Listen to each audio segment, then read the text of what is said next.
Now the next comes to sentient beings, you see.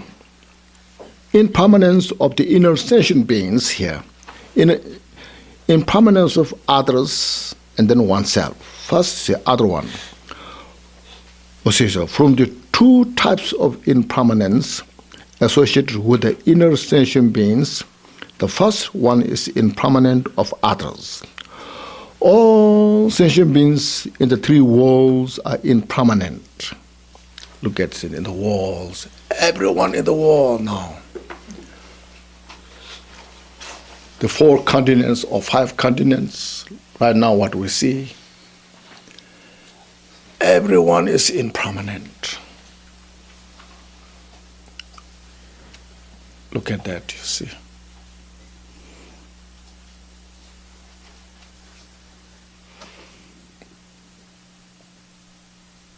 From the richest people and from the poorest people, from the most powerful person to the who has no any power, sentient beings, insects, are impermanent.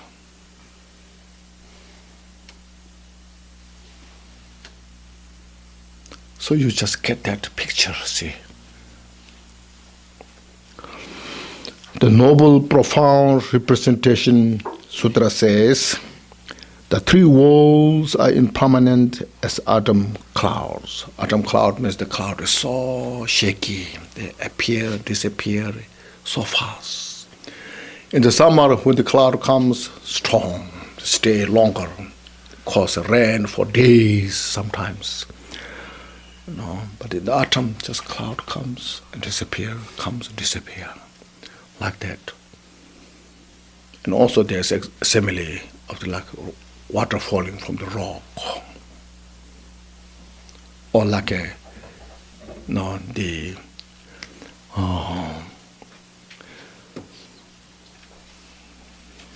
the performing clubs, the people that make dance, their hand gestures changing like that, everything's like that, impermanent.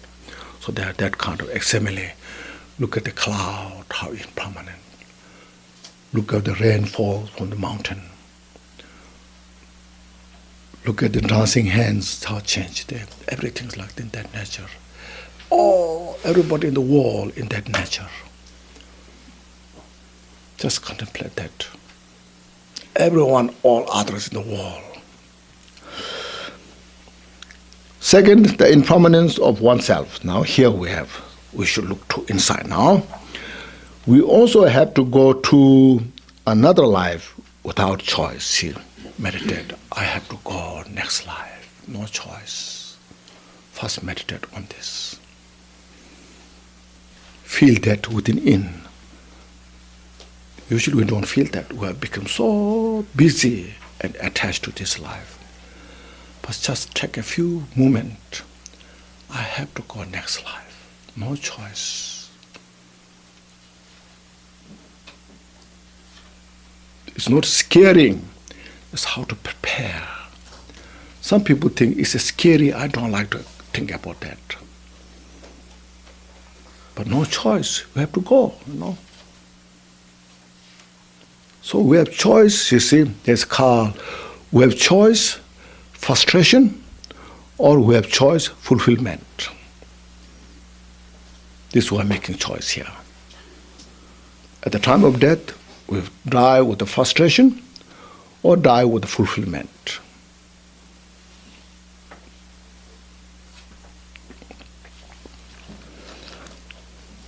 There.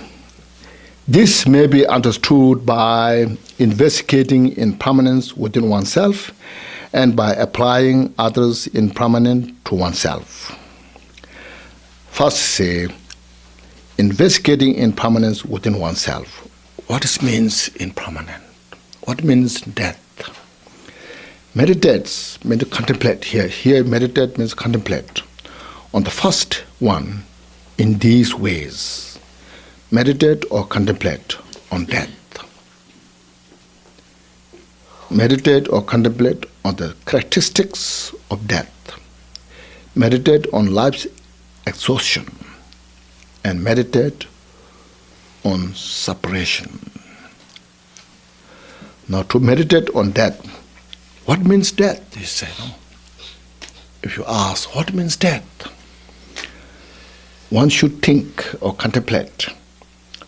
I myself cannot stay long in this world. Means I cannot stay too long in this world, and will have to go to the next life. So first meditate, no? I will not stay too long. Even I stayed 100 years, even I stayed 1,000 years, still I have to go to the next. Just meditate on this. Contemplate.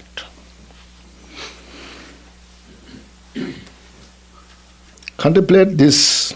No, say, contemplate this. See. Now, meditate on the characteristics of death. What's the character? How you characterize of death? So, no, characteristics of death. By contemplating, my life ends. So death means life ends. This breath ceases, stops the breath, breathing. This body becomes a corpse. It's called dead body. That's called death, you know. And this mind has to wander in different places. Then mind has to leave the body and wandering different direction, aimlessly. Mm-hmm. So simply contemplate on this, just contemplate. Sure, that will happen. And this is what is called death.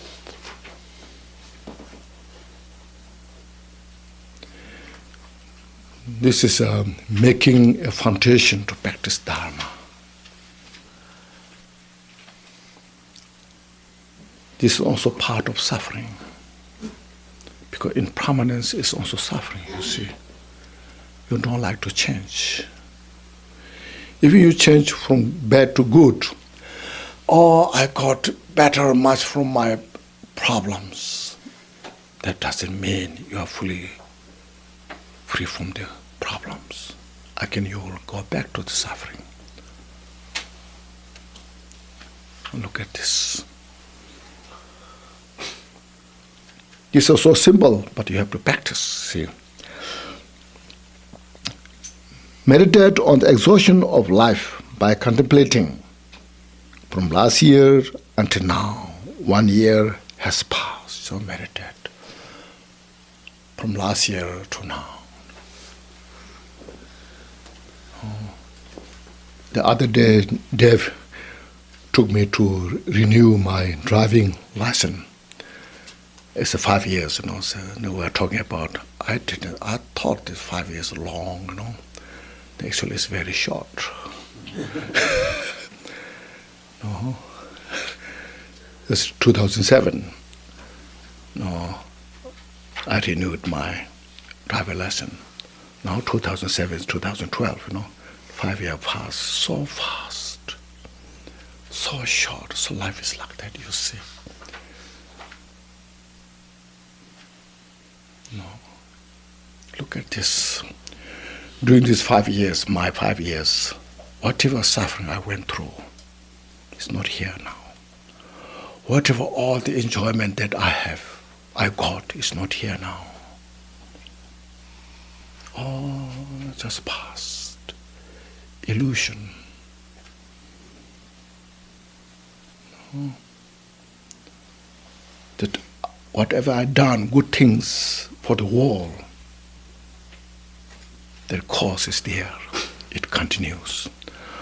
Whatever bad things I've done, that will continue as a cause. Impermanence is taking place according to the causality. Changing. Everything's changing according to the cause. Not randomly. Changing not without cause. This is very important that why we are practicing this, you see. We want to change for better. In order to change better, we have to create a better cause.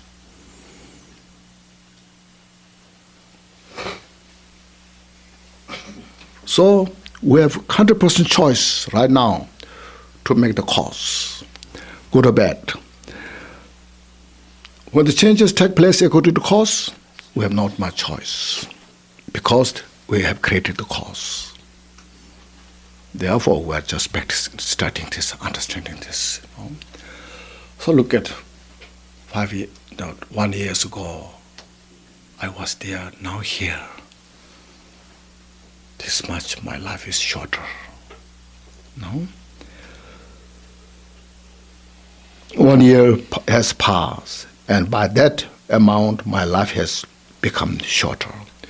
If I suppose live 80 years, now my life, 1 year life, 1 year is shorter.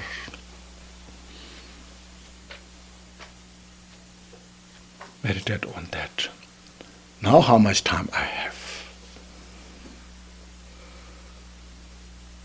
See, this is the practice.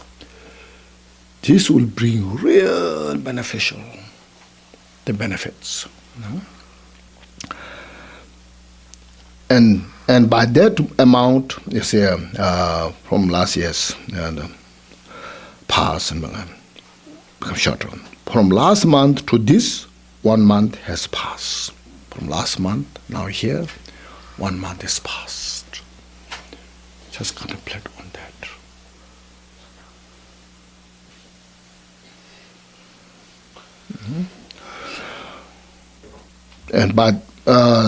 And my life that much shorter. From yesterday to today is 1 day. And by this much my life is shorter. The moment that just passed right now is past of 1 moment. By that measure, my life is shorter. No.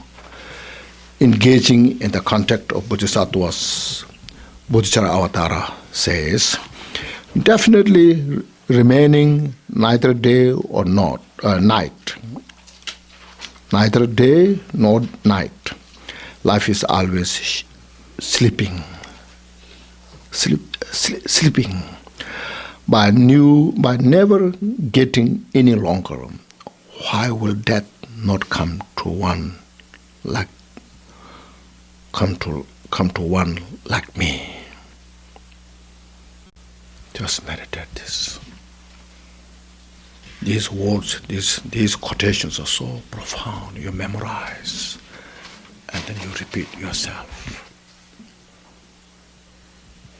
Especially so when you have attachment, anger, depression. This time, remind this: everything is impermanent.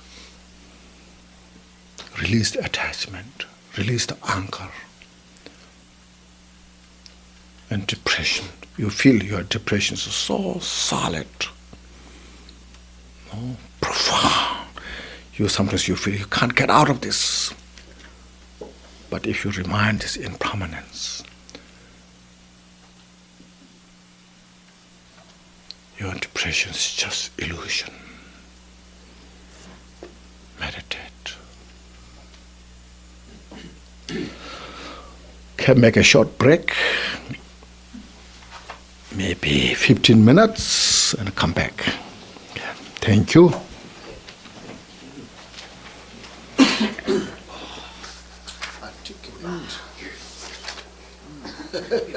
Excuse me. You articulate very well. I articulate well. I hope so.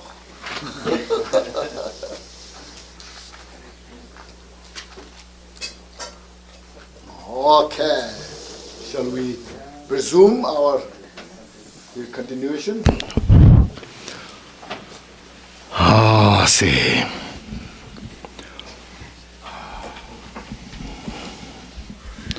So first you see, look at this. As mentioned, meditate or contemplate on this impermanence. And look at the mind. The important thing is, you see, it teaches us how to release our attachment, to release our aversion. This is a very important subject. To release our inveterate propensity. so habituated habit. Looking at them, they are impermanent. Because they bring us suffering. We are talking about how to free from suffering, Release the attachment. Release the aversion. Look at this moment. So temporary. So that's why I now try to do this meditation. So precious, you see. So now meditate on separation by contemplating right now whatever I have. So all things what you have, just contemplate to yourself. My relative, my family, my wealth, and this body, and so forth, that I cherish so much, I take care.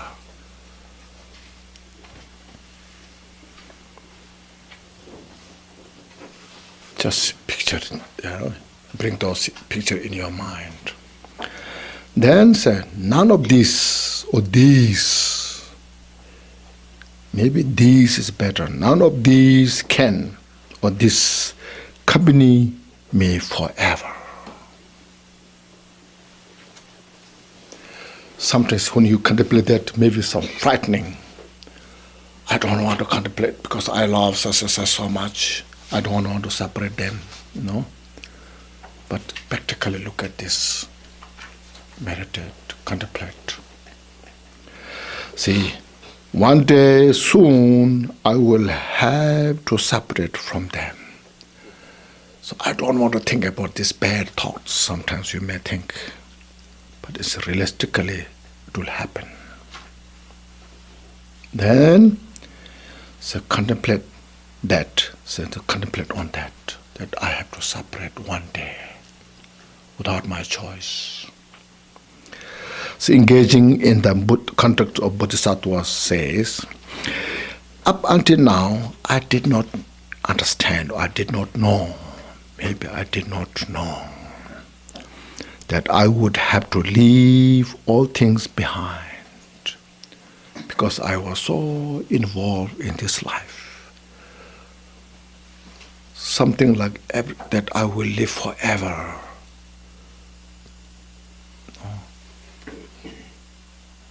That I got that kind of in my mind. Then say, another way to practice this meditation on impermanence of oneself is to contemplate the 3 by 3. 3 by 3, what? Multiply 3 by 3? 9. This is mathematics or arithmetic.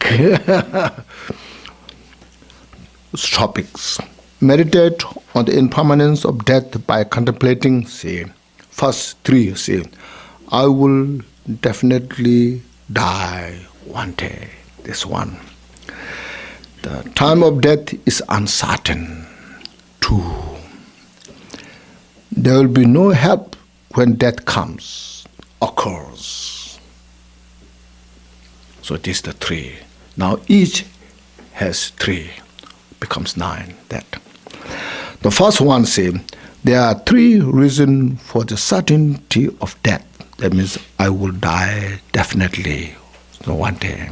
For that, how you can say this, because there's no one from the past who's alive. Because this body is composite. And because life is becoming exhausted every moment, that will definitely occur. Each the reason why I will die definitely. First of all, there's no one is alive, those in the past. Because my body is composite. As I mentioned, just earlier I mentioned, it's impermanent. Why? Because it's composite.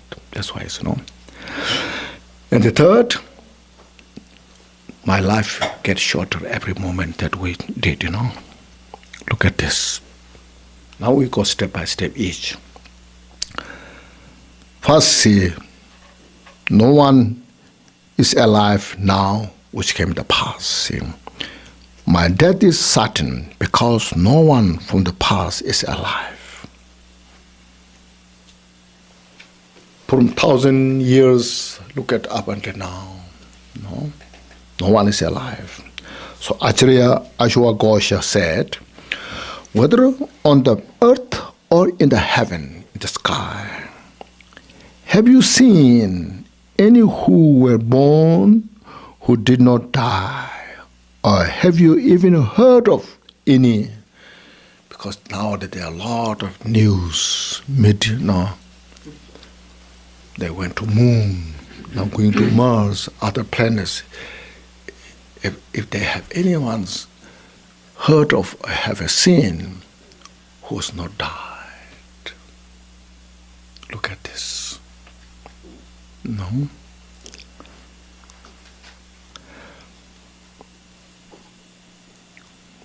Yeah. And still you have doubt, or you have a doubt. Therefore, even great beings who had infinite clairvoyance, the meditators, clairvoyance and a miracle power, who could not escape the place where there is no death. To say nothing of people like ourselves. Look at this.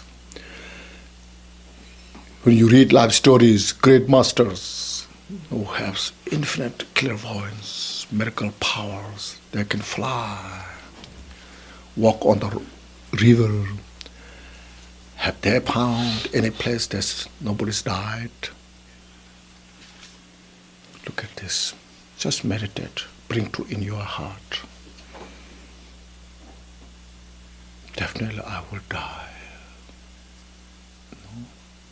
Release all your mental delusions. Yeah.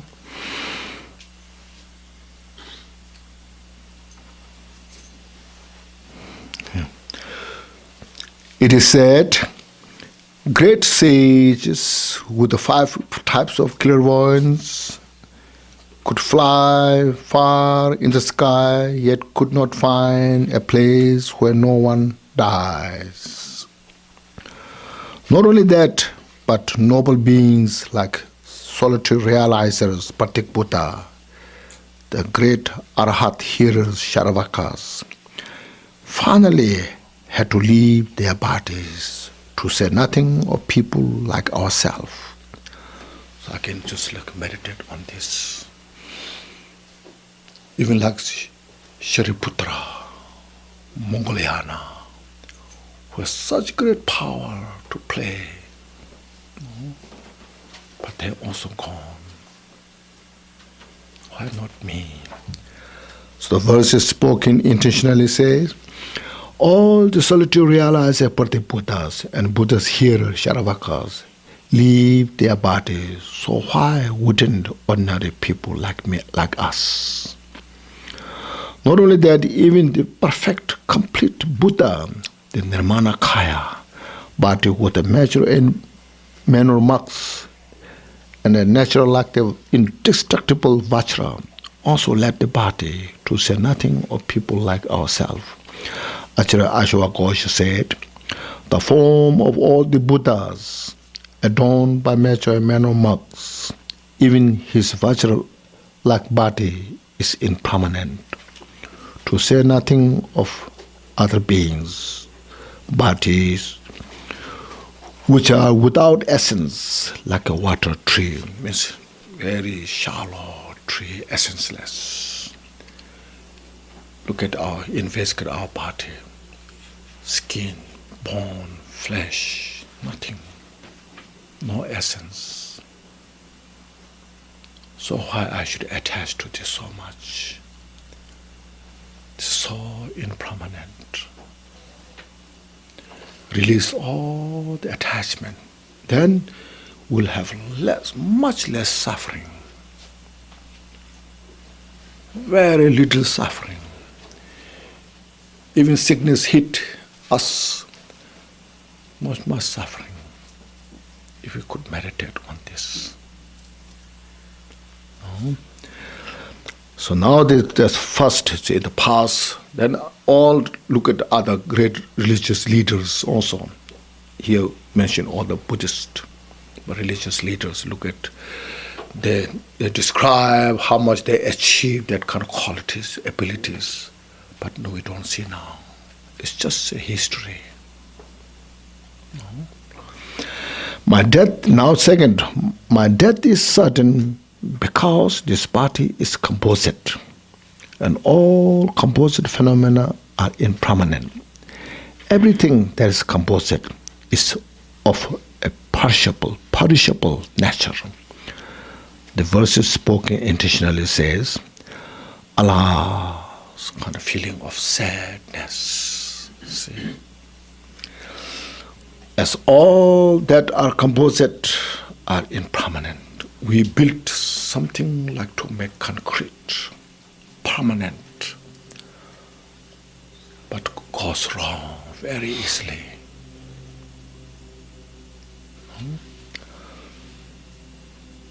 They are subject to birth and death. All people are subject to, they're born and they die.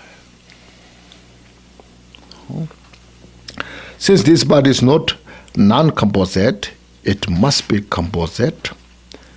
Therefore, it is impermanent and that is definite. Look at this. Now next, because where time is passing, that one. My death is certain because life is being exhausted every moment. Every moment life moves closer to death. We may not perceive this or be aware of it, but it can be examined with examples. Our gross mind may not capture the just moment to moment changes, the impermanence, but through the example we can get some understanding. No? See? As an arrow shot by a skillful archer. One example. As a water falling from a steep mountain. Two. As a person being led to execution. These three examples. By this, life passes rapidly. The first, see, in the first simile, when an archer shoots his arrow at a target, the arrow does not stop in the space for one moment until it reaches the target. So now, as you see, the arrow was shooting a gun, same thing. That time maybe not so much gun there, so arrow is now we can say gun, you know. When there's a target there, you shoot gun, and until bullet hits the target, it never stops on the space. Just go direct. How fast? Like this impermanence going through. Our life is going through that nature. Or when you drive the car, you look at the tire, the wheel, how it's turning, spinning the wheel, impermanent.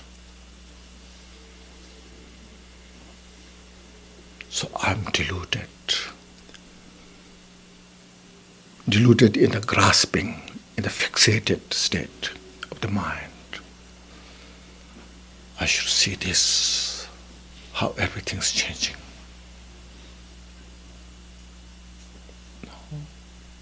Contemplate and release attachment, release our aversion.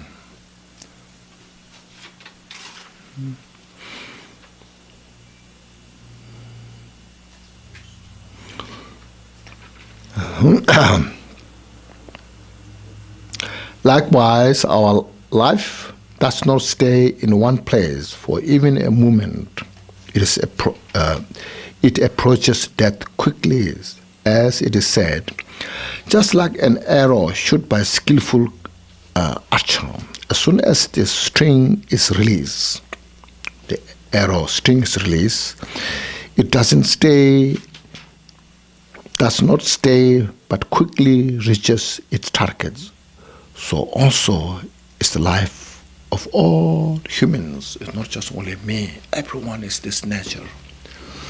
And we don't realize this. We don't aware this.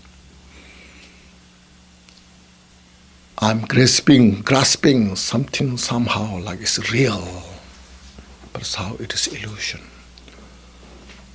And just meditate.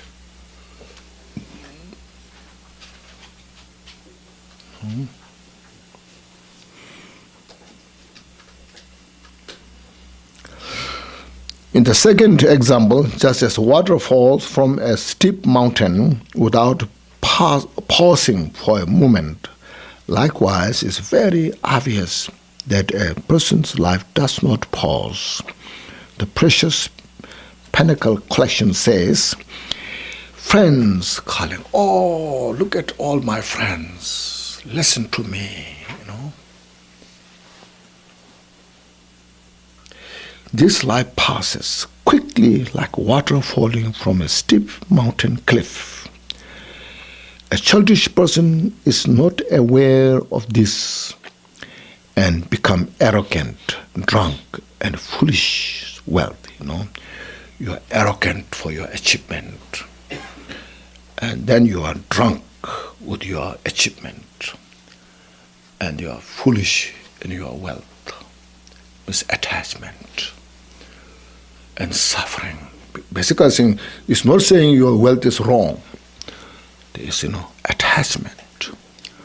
Being slave yourself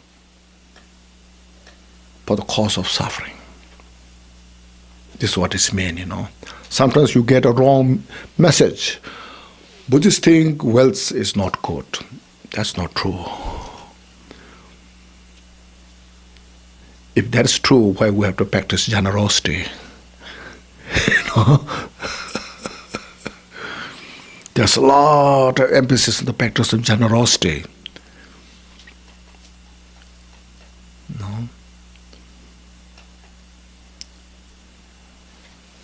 It's an ethical way to develop your wealth. But attachment to this brings the suffering.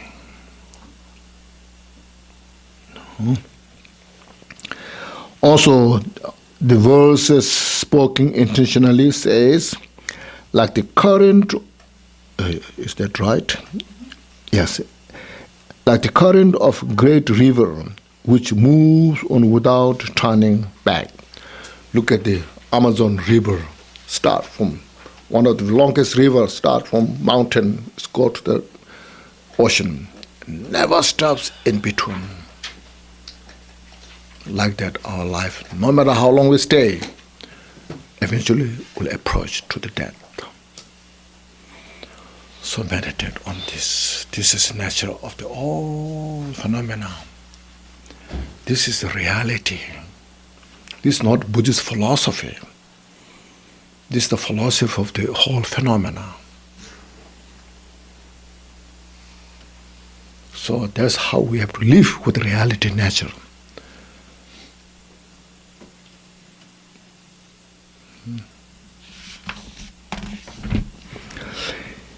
Now, in the third example,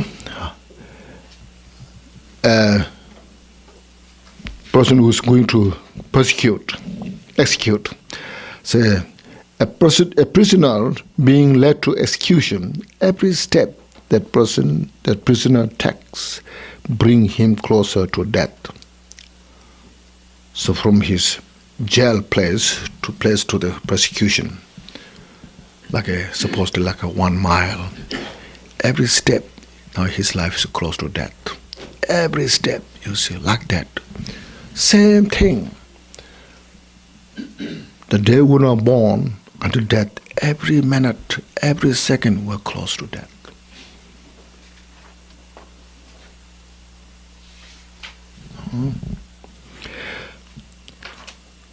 Similarly, our lives are closer to death every minute. Thus, the Noble Tree Sutra says, as a prisoner is led to execution, every step he takes leads him close to death, and likewise ourselves. Also, the verse spoken intentionally say, for a person who will definitely be executed, every step he makes draws him closer to execution. So also is the life of all humans. Everyone is that nature. Now just contemplate on this.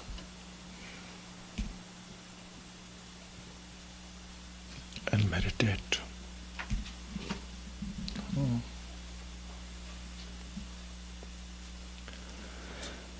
Now, second, 3, the uncertainty of time of death is explained by 3 reasons. It's uncertainty because lifespan is indefinite. It's uncertainty because the body has no essence. It's uncertainty, and there is uncertainty because there are many causes of death. Therefore, there's no certainty in the time of death. So in other realms or another continents, lifespan is certain. There's some history, story, some other planets. People live, suppose, like 1,000 years. But we haven't seen yet. It's mythical. But here in this planet, saying, but in this world and planet, our life has no definite length. As mentioned in the treasury of Abhidharma, here it is indefinite. It's 10 years at the end and limitless at the beginning. Now, people live longer life, shorter life. Some say people live limitless ages, countless, you say, then decreases from that, and to the 10, people live on the 10th life.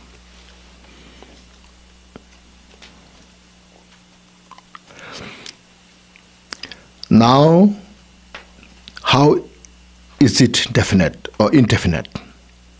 The verses spoken intentionally say, some die in the womb, mother's womb. Others at the moment of moment of the birth. Likewise, some while quarreling. And likewise, some while running about, means they're running back and forth as children. And some grow old, they die.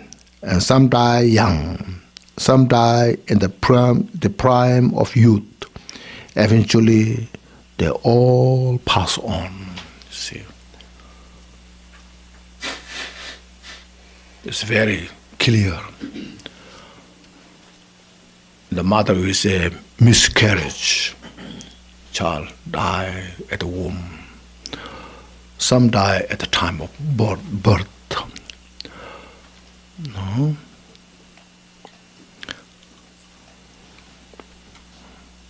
Some,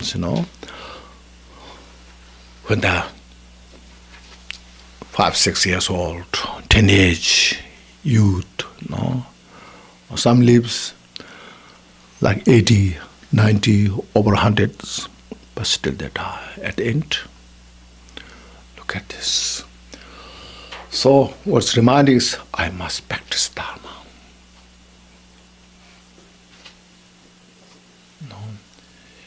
We have such a rich Dharma to apply. So it's here tried to teach us without wasting our time. All this wisdom and compassion bring into your heart. Then when you die joyfully, peacefully. When impermanence comes. The second, the being, saying the body is without essence, means that there is no single solid substance in it, only the 36 impure components. Engaging in the contact of Bodhisattva says, first of all, mentally separate, means you investigate your mind. use your mental capacity. The layer of skin from the flesh, look at the skin. Then up at below skin, what? Flesh, blood, all the nerves, and then bones, look at here, flesh, and then with a scalpel of discrimination, use your mental discrimination. Separate the flesh from this skeletal frame, all the bones, and having split open even the bones, even bone you split. It's not all risk you split. Look and then look right down into the marrow in the bone. Well, examine this, ask yourself, where is the essence of the body that I cherish so much?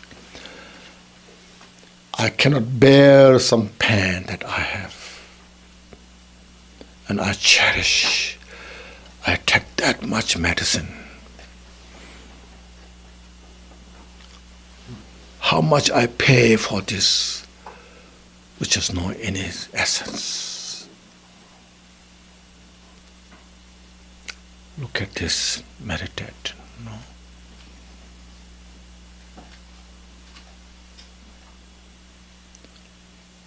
I sacrifice so much for this, to cherish this body, which has no essence.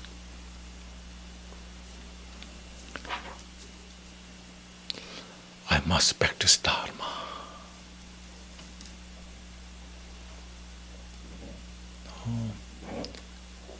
Bring wisdom, compassion in the mind. This is what is called no self. There's no self to cherish.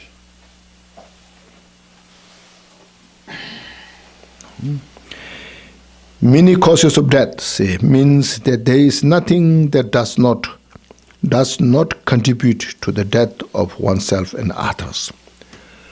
Even those food we eat to live, clothes we wear, house we live, which supposed to protect our life, they also become a cause of death. Of course, poisons, accidents, they become the cause of death. But all those which contributes for life, they also become a cause of death. You asked, is there any which doesn't cause death? Nothing. Look at this impermanent and release your depression. Appreciate the wisdom which penetrates in your heart.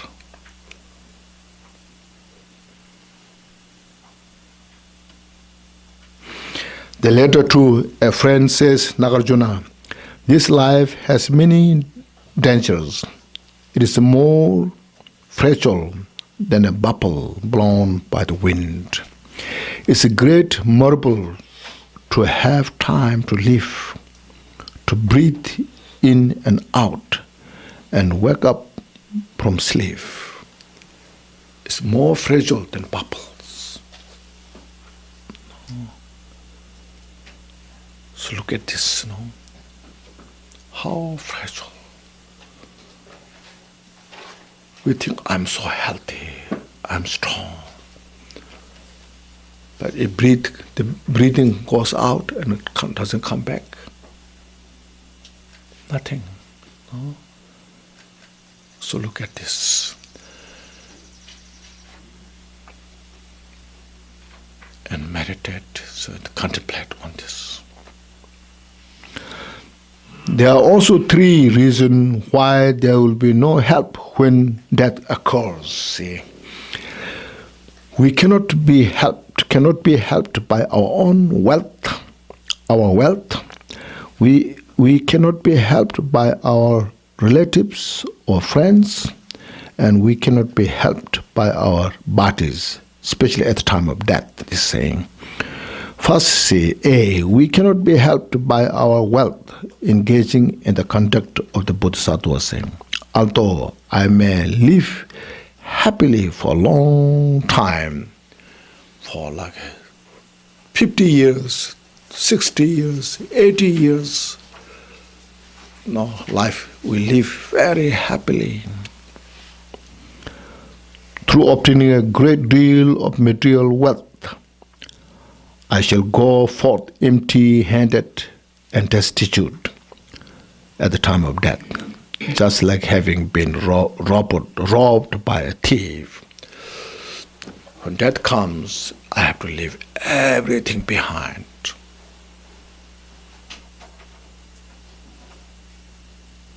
Beautiful house, all the wealth there.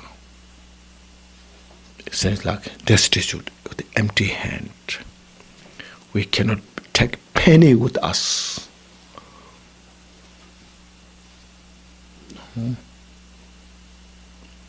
Like a robber comes, robbed everything.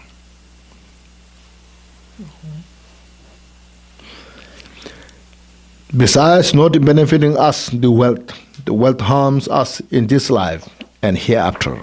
The harm for this life comes from quarreling, fighting for the wealth. You have to negotiate, quarrel, and out of arrogance, jealousy, so forth, fight for wealth, and experiencing the suffering of becoming a slave to wealth, protecting it from thieves. So in this life, how much we go through. Hereafter, we are thrown into the lower realm through the maturation of the result of these actions. Out of these negative thoughts, we put a lot of actions. So these negative actions and thoughts is a negative karma that will bring us suffering in the next life. We cannot be helped by our relatives or friends. It is said, when the time of death comes, your children cannot become a refuge. When you are dying, you cannot take refuge in your children, nor can your father, mother, or friend. None of those will give us refuge. Therefore, no one in whom you can take refuge except the Dharma. Except the Dharma of the realization, wisdom, and compassion. Besides not benefiting us relatives will harm us in this life and hereafter. The harm for this life is great suffering from the fear that they may die, get sick, or be defeated by others. We are so much suffering. They are concerned for their life. They may get sick. They may be not successful. They may be beaten by others. No? A lot of emotional sufferings there through our attachment. Because that hereafter, we are thrown in the lower realms through the maturation of the result. See, we cannot be helped by our own bodies that we cherish so much. We cannot get help from the qualities of the body. There's quality of the body, there too, nor from the body itself. First, no matter how powerful, strong the body may be, so you are so strong, like a boxer.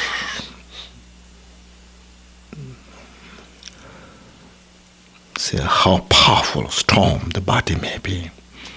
It cannot turn back the death.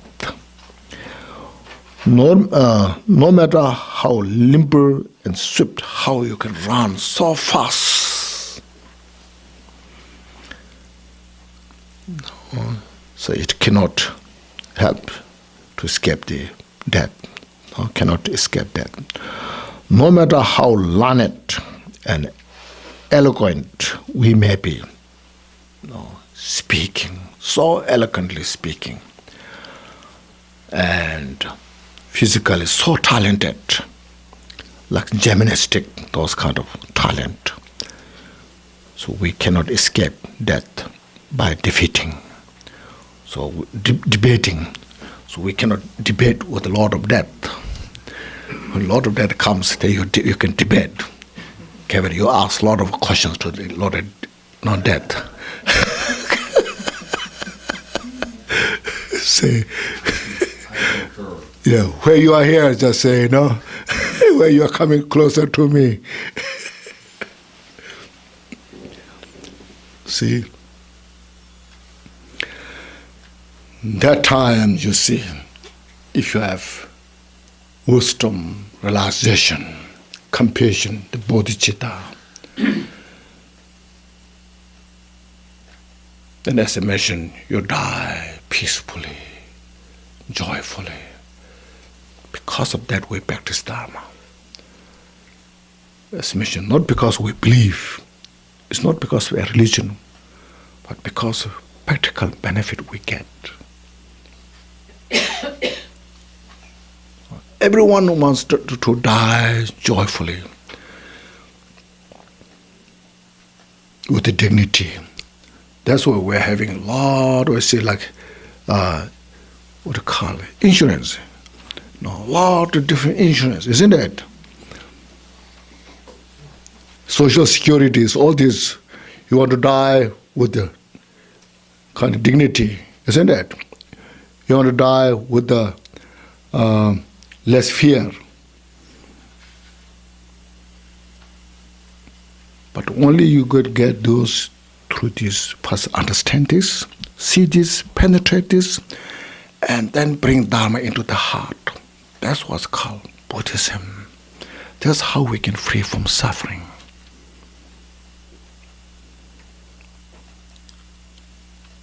So this is very important. Look at, carefully penetrate. That's why Gampopa put so, he articulated so precisely. Now we need a mental articulation. Is that right? No, we have to articulate, the mind carefully and capture this meaning, and then see, then why I should practice Dharma.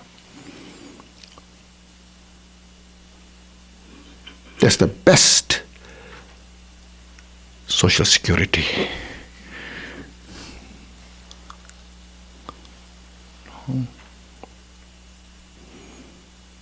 It's because you see now here, see our talents. Some were so inspired. Some people so talented. They can jump so high, like the ice skiing, or diving from the high rocky mountains, or run so fast.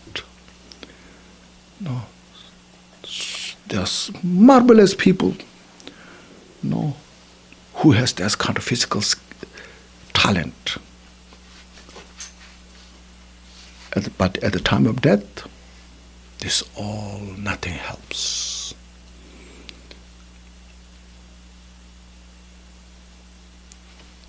Now practice Dharma.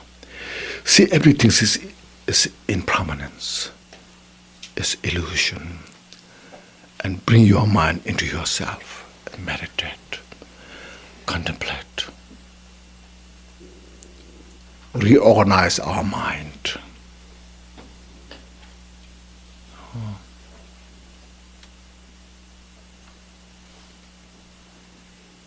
Then it's not just a belief, but it is something that practical, which serves in the society.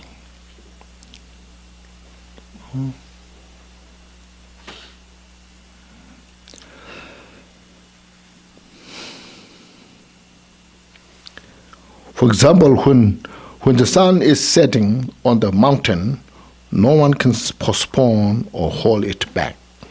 Just go straight. The body which is, it is said, the body which is well sustained by food, clothes that are accumulated through great hardship will not accompany you, but will be eaten by bird at time of death. Birds or dogs, or cremated in a blazing fire, or will enter the water, or will be buried under the ground. So they're different. See, with this. Besides not bringing benefit at the time of death, it will cause harm in this life and hereafter. The harm in this life is that this body cannot be tolerated sickness. When you get sick, you cannot tolerate. It's like a hungry spirit. When there's a heat, you cannot tolerate. Because of that, we make the fan, air condition, so forth. We cannot tolerate cold because that we make the heating system. It's very clear. Thirst, then for that we need water. Fear someone will hit or beat it. So there's a lot of police, securities from that. The fear that someone may kill it, fear that someone may torture it means this body, or the fear that someone may kill skin. Hereafter, by this body's falls, we are thrown into the lower realms through the maturation of the result. Then we create a lot of negative karma for just to survive this body.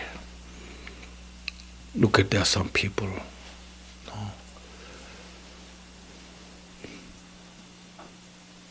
So here what it's saying is not attached to this body. Respect this precious human life. Respect. You give food, clothes, as earlier mentioned, at the precious human life. Then you utilize for Dharma practice. Applying others impermanence to oneself, looking others impermanence, then look to yourself, apply, practice. This is happening, this will happen to me, like this, now here. So practicing impermanence of death by applying others impermanence refer to observing others person death, to hearing of hearing of other person's death, and to recollecting it in the mind. So there are three things. First, practicing the meditation on the impermanence of death by observing another who is dying. That's the first observing another who is dying.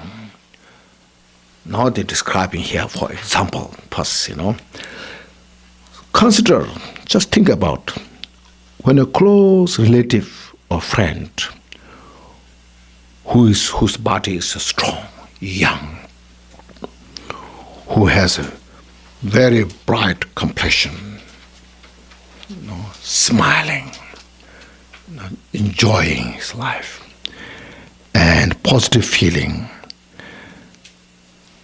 and who has no feeling of death in his mind, not at any cost, no anything thinking of the death will come. So bright, strong, young, such kind of suppose he's suddenly caught by a deadly disease. All the strength of his body is lost, and he cannot be even sit up, like sit on the chair.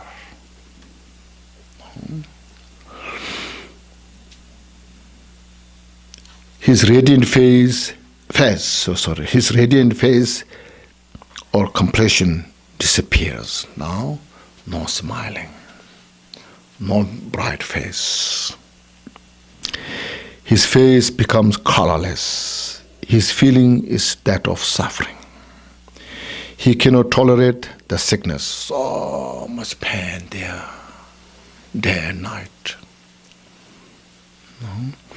He cannot endure the pain. The medicines and the medical treatments have no effect. Now you call all the doctors, famous doctors you call, no effect. No? Religious rituals and ceremony no longer help. Then you invite great teachers, powerful teacher. No, you ask, please come say prayers. Can you do some special prayers so that he can be free from this sickness? They cannot also help. See? Now meditate this, you see. Bring that in your heart if that happens.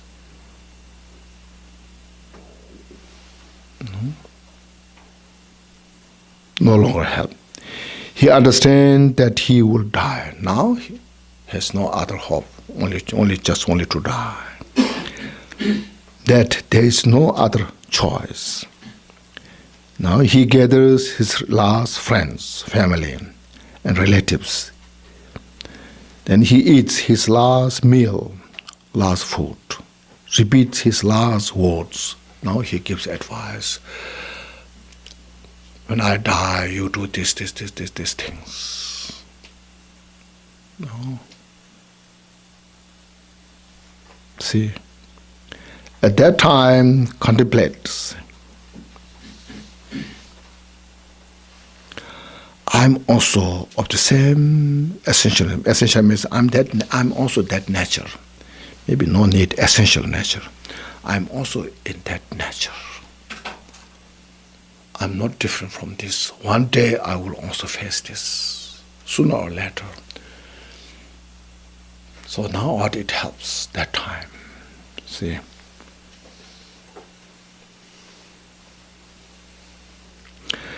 In the same condition and have the same character, I'm not beyond this reality. Then just say, all it can help is the Dharma.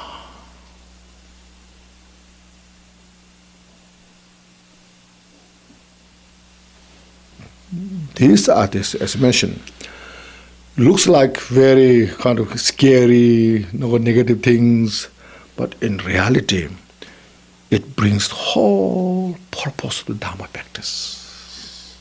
Why we are practicing them? No? When his breath, so now his breathing has stopped.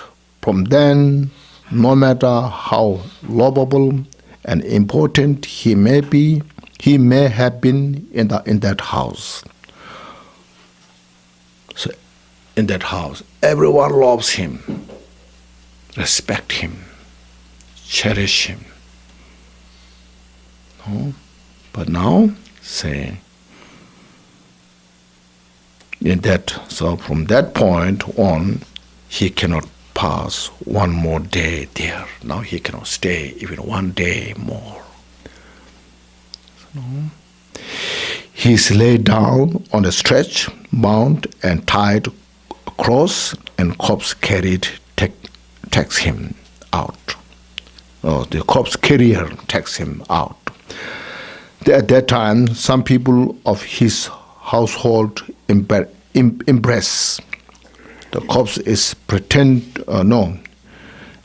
embrace the corpse. Yes, some hold embrace the corpse and pretend to cling to it, affectionate, because they love him so much. So they hold the body. I don't want to let go of this body. Cry helplessly. Yeah. Others weep and pretend to be dejected. others fall to the ground in a faint, while some other friends say that the body is earth, stone, and that these actions are silly and not very meaningful. So don't cry. Why you are crying? Now he or she is dead. Now finished. It's silly. It doesn't bring any benefits. Some just to help emotionally,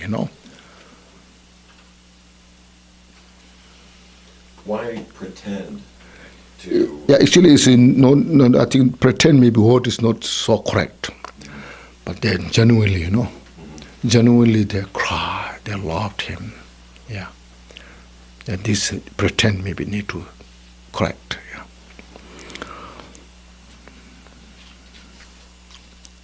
There's some other words as well now finding.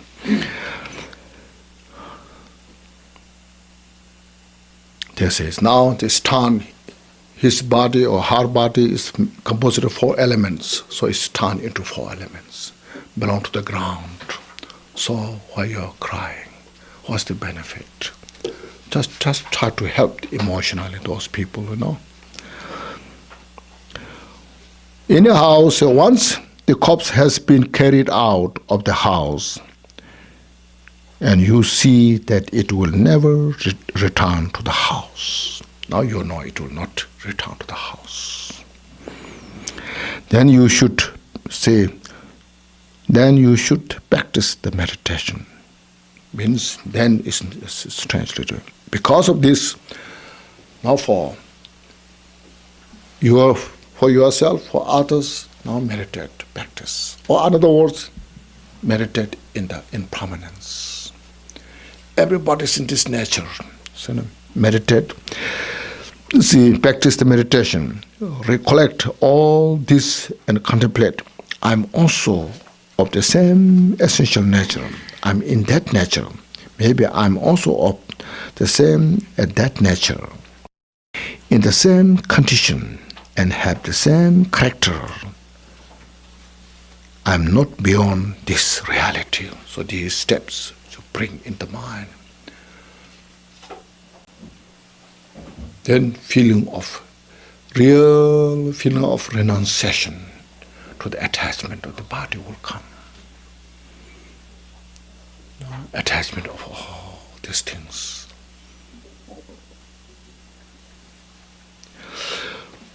When his corpse is brought to the cemetery and thrown there, when it's eaten by maggots, so different, maggots, dogs, jackal, other wild beast, and so forth, means rotten under the ground, and all like this. Then after that, when the bones are scattered here and there after some months, when you see these things, recollect as before by contemplating that I am also of the same nature and so forth. I'm that reality nature. I'm not beyond this. One day my bones will be scattered. What's the essence there? Practice the impermanence of death by hearing that others have died. Then you see, recollect, somebody died in the past. I'm also in the same nature. So when you hear that someone is dead or that there is a corpse, recollect the impermanence of death as before by contemplating that I'm also of the same nature and so forth. Nowadays, because the media brings a lot of news, you see.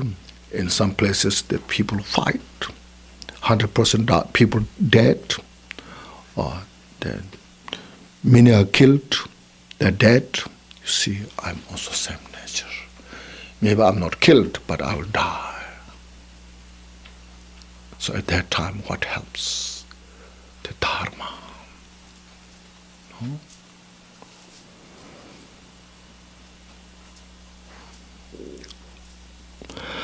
Practice the impermanence of death by recollecting as these others who have died, recollect the dead, young or old. See, there are some are died young or some are died old who accompanied accompanied you in your country, town or home. Recollect this as before by contemplating that before too long I will also be of the same nature, and so forth. It's, so look at this. Now this all step by step reflect on the impermanence. It says in the sutra, since it is uncertain which will come earlier, tomorrow or all after here, or hereafter. We plan for tomorrow. Actually, which come first, we don't know. Means tomorrow I'll be alive or be dead. When I'm dead, if I'm dead, it's next life, hereafter. No, so we don't know which come first, which will come first. Then without making effort for tomorrow, one should get ready for the hereafter. The reason because here's, today, like say, we work so hard in the office. Not just for today, isn't it? We're working hard for tomorrow, for next year, isn't it?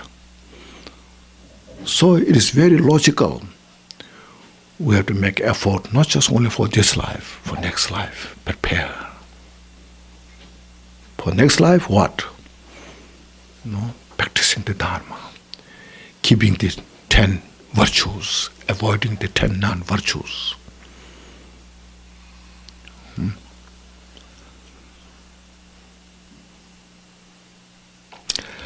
Now, what kind of beneficial effects is here? The last one. Beneficial effects of meditation.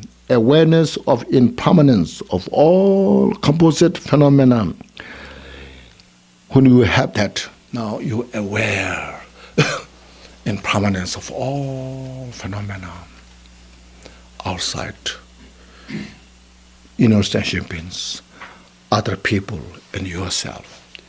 You see this very vividly, precisely. Then leads one to release attachment to this life, you see. This is the way how to release attachment. You cannot force, you have to get rid of the attachment to this life. The people say, are you crazy? No. You are stupid, they will say. But if you study these, step by step, contemplate, investigate carefully, then you'll see why.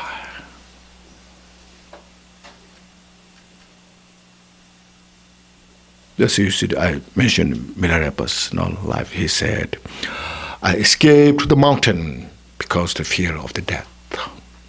See. Then I practiced persistently because of contemplating on the uncertainty of the death. So through that I captured the fortress of unchanging realization of the enlightenment. Now I'm free from the fear of the death.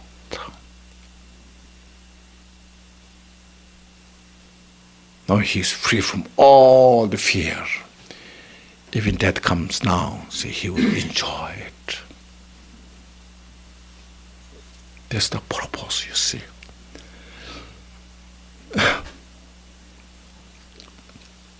That's the practice of the impermanence. Truly help us to free from the attachment of this life.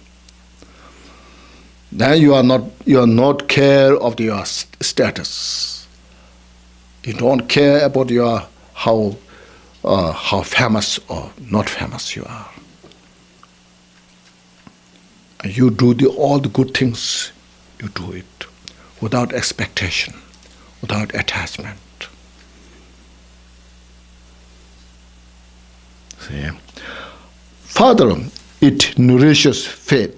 Then you see, means as we have done faith, the faith of trust, the faith of the longing, the clear then you have a strong faith in the causality to do things right and don't make mistake. And you have strong faith to achieve enlightenment.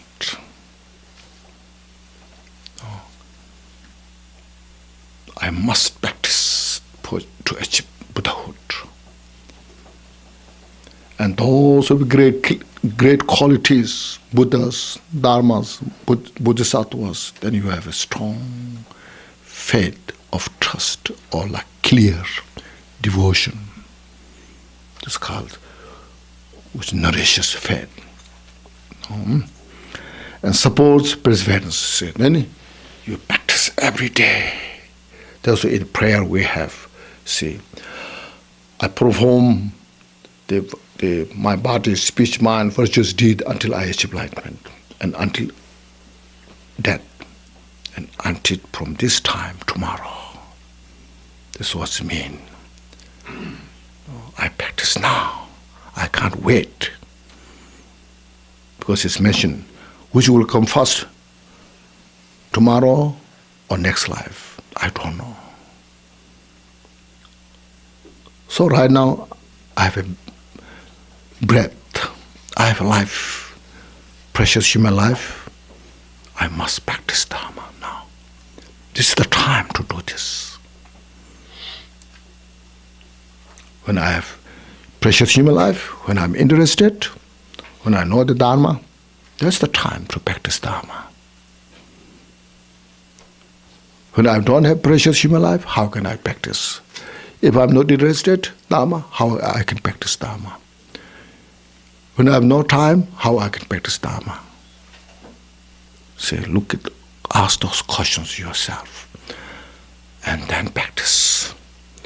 And then enjoy your life. See, you appreciate, rejoice. It's called perseverance, means joyfully make effort. And quickly frees one from the attachment and hatred. See, as I mentioned, by practicing the impermanence, meditating, it's the first forceful and easy to get rid of the attachment, hatred, aversion. So enemy, that person also is impermanent, illusory nature, subject of change. If he or she dies, then what's the benefit being resent? So release hatred. Attachment as well is illusory nature, impermanent. Release attachment and make your mind free, achieve the freedom. The real peace comes from there.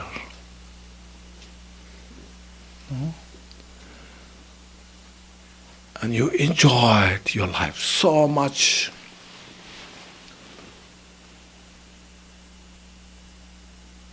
See, it becomes a cause for the realization of equal nature of all. Then you can see all are same nature of impermanence. As I mentioned, educated, uneducated, powerful, no power, rich or poor. We all are in same category. Everyone is in the nature of this impermanence. That very nature of impermanence is emptiness. So you realize equalness of all phenomena. See, that's what is teaching is so powerful. And you get much more benefit by contemplating impermanence than like highest yoga deities, which we cannot visualize clearly in the first place. Can you visualize? I doubt, There's a lot of attributes, and to bring all this picture in your mind is very difficult, In the first place, it's difficult. And we don't have enough time to practice those.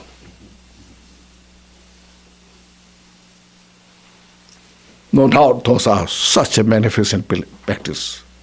But for us, it's impermanence. You practice in 1 second.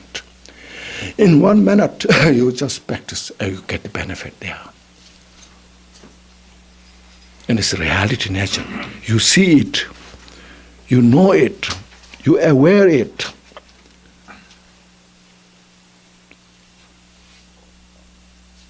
That's what Buddhism is about. Buddhism is to release the cause of suffering.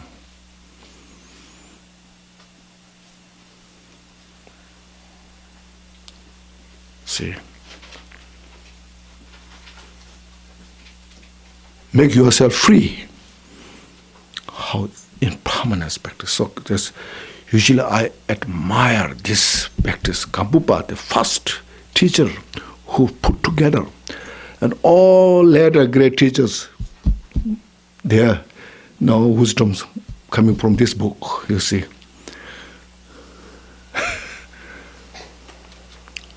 That means how skill he has, you see.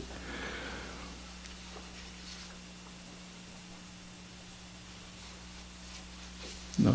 Buddha came into human life and met this. Such a precious teaching.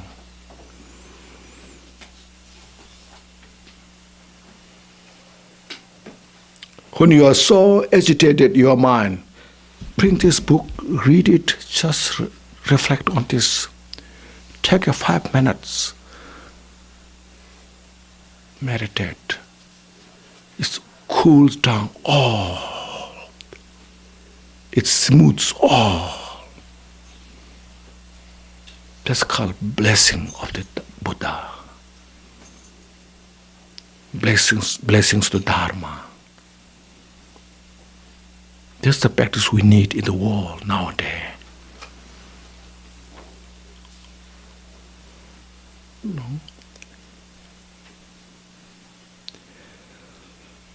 This is the 4th chapter dealing with the impermanence of all composite phenomena from the JOL ornament of liberation, the wish-filling gem of the noble teachings. Yes, what Kevin? He's raising his hand. So much so. Say that, talking about skillfulness, on page 23, the last chapter of the last paragraph of the synopsis, that to me has been, for me, one of the greatest things that I have ever read in a Dharma book, and I've read a lot of Dharma books. That's wonderful. I'm so kind of pleased to hear that you got something. What's that? You read? Before one can realize Mahamudra, one's own mind first, the practice of impermanence must be used as a very effective way to release attachment and hatred. Progress becomes very easy because all phenomena are impermanent.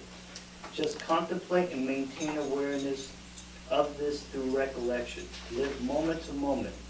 When mind has full awareness of impermanence, realization of Mahamudra is not difficult. And this is the big part. Because understanding the most subtle nature of impermanence is the same as the realization of Mahamudra. You see.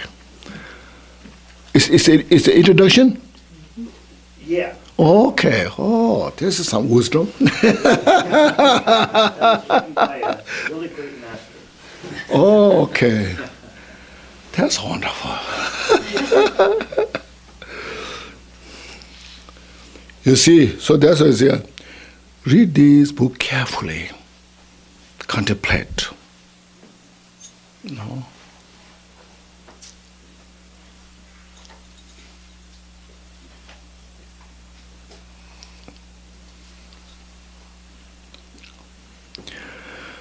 Yes, any other questions or comments?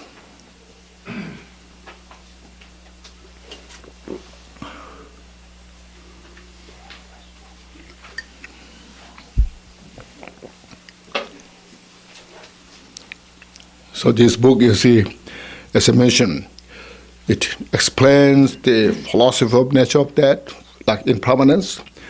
At the same time, it gives you opportunity how to contemplate, meditate on this. step by step, like two wings, flying the bird, like this.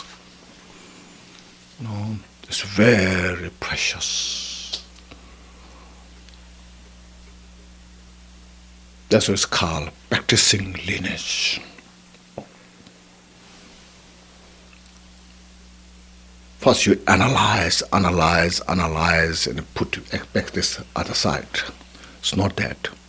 Well, your understanding put into practice. Then it becomes fresh. The Dhamma becomes alive.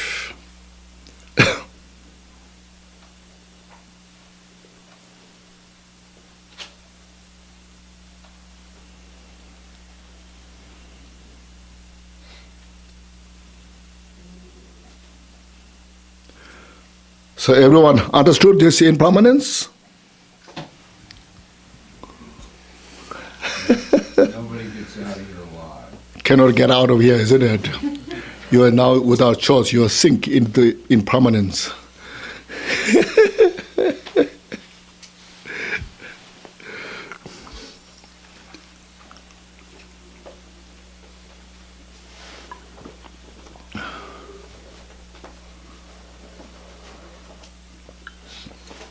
I read recently that even if you don't practice non-attachment, you do practice non-attachment because nothing lasts.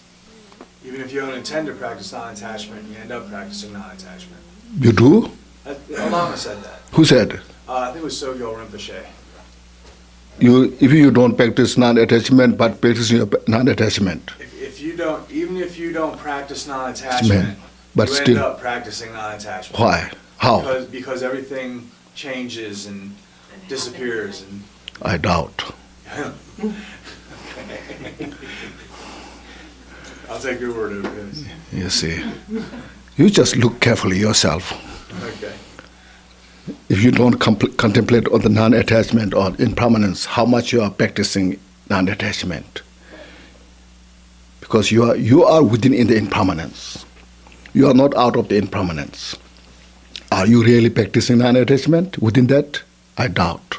Many. I may have got the meaning wrong. I'll have to go over it again. Yes, you have to carefully check that, Okay.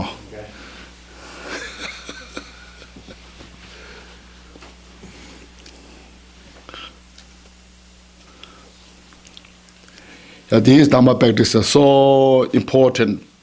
Say carefully, as I mentioned, with a prudent mind, capture the meaning of these.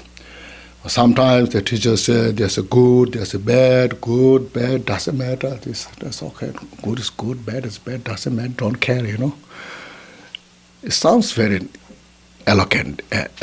Eloquent? Sounds very interesting. But you have to look carefully, what is that? So bad is bad, you no need to give up. Good is good, you no need to get it. Sounds good, isn't it?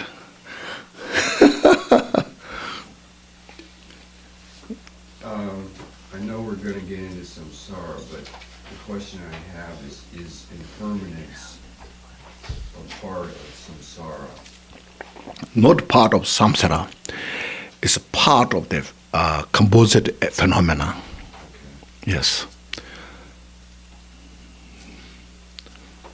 There are enlightened beings who are not in the samsara. They also passes. Okay. Yes. So time still goes by. Yes. That's right. Still works. That's right. So don't say or don't think impermanence is a part of samsara. No, of course, samsara is in the state of impermanence, but also those which are composite, even those are not in the samsara, is also impermanent.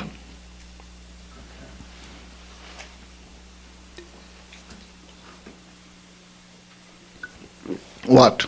Could you say something more about that last line in your introduction? Which one? The realizing the most subtle nature of impermanence is the same as the realization of Muhammad. That's right. This is what he has said. Here it said, it becomes a cause for the realization of equal nature of all phenomena. That's same as the Mahamudra. Yeah, that's like so 50. Yes, it's a Sobabara, so it's called. It is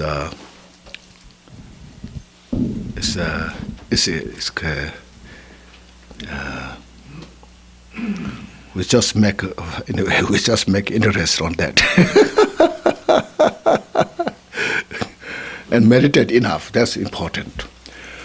You just meditate, relax, and then contemplate on all this impermanence. Now then reflect repeatedly. Just our mind, which is so kind of habituated, grasping reality, is very stubborn by some intellectual awareness. So you need to repeat again and again, so it becomes a part of your life, not part of a philosophy. So this Dharma practice has to be part of your life. Then you can see. Then in the contemplated impermanence, you see there's great joy, confidence, fearlessness will manifest.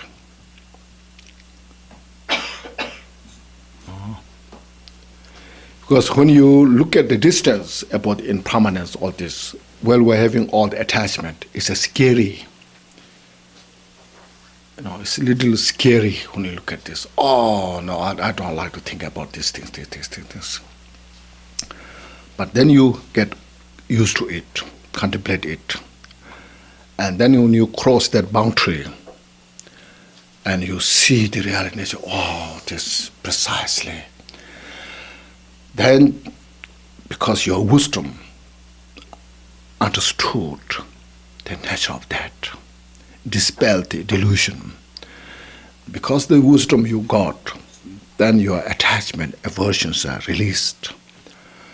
And when that's released, when you live with that, then there's a great joy, peace. Because you are staying in the unfabricated nature. For example, when Milarepa broke his bowl, by seeing that nature in permanence, it enhanced his meditation so powerfully, and he appreciated. He found such a fascinating.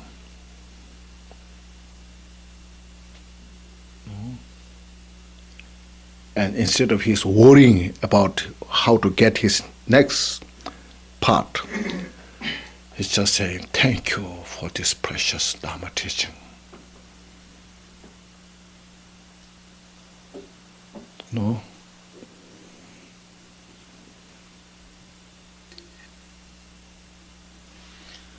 The nature of mind is not composite. The true nature of mind is not composite, right?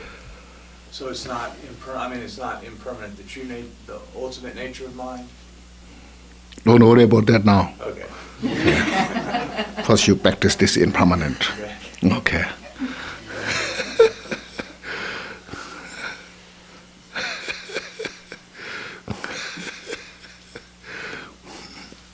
First delete all the obscurations, If you Next time I have a question, I'll yes. If you delete all the obscurations, then natural mind will manifest.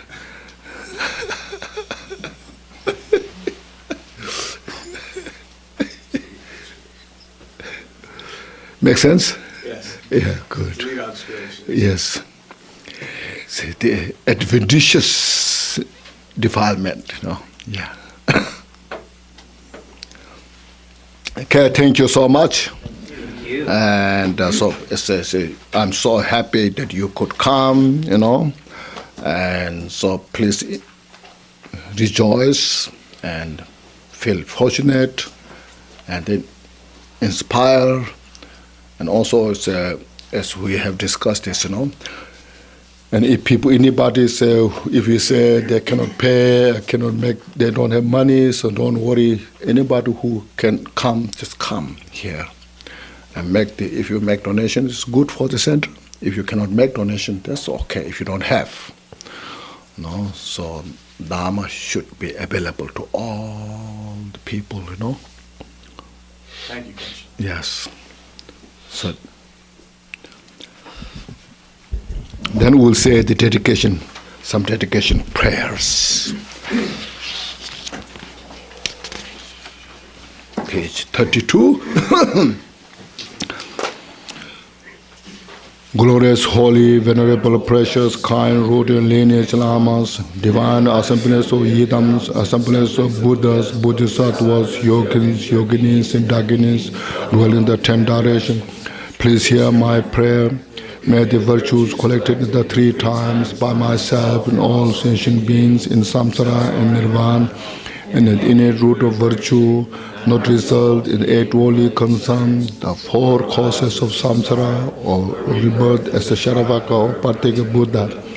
May all mother sentient beings, especially those enemies who hate me in mind, obstructors who harm, misleading maras, and the hordes of demons, experience happiness, be separated from suffering, and sublly attain unsurpassed, perfect, complete, and precious Buddhahood.